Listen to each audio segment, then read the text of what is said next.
Welcome to my kitchen. કારેલાનું નામ સાંભળતા જ કડવાશ યાદ આવી જાય છે, પણ આજે એ રીતે ભરેલા કારેલા બનાવીશું જે કડવા પણ નહીં લાગે. કારેલાને સારી રીતે ધોઈને છોલીને વચ્ચેથી કાપ મૂકીને અંદરનો બિયા સાથેનો માવો કાઢી લઈશું. એક તપેલીમાં મીઠું, હળદર નાખીને પાણી ઉકાળીશું. તેમાં બધા જ કારેલાને મૂકીને 5 મિનિટ સુધી ફૂલ ફ્લેમ પર બોઇલ કરી લેવાના છે. 70% બફાઈ જાય ત્યાં સુધી થવા દેવાના છે. હવે તેને પાણીમાંથી કાઢી લઈને તેને ઠંડા કરવા રાખી દેવાના છે.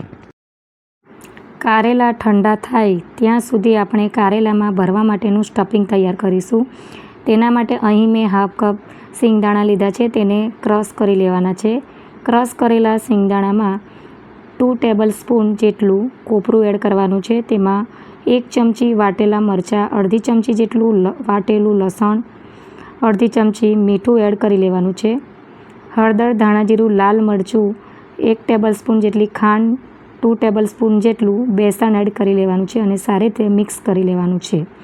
તેને કઢાઈમાં થોડું તેલ નાખીને 2 મિનિટ માટે શેકી લેવાનું છે, જેથી મસાલો કાચો ન લાગે. બધા જ કારેલામાં સ્ટફિંગ ભરી લઈશું.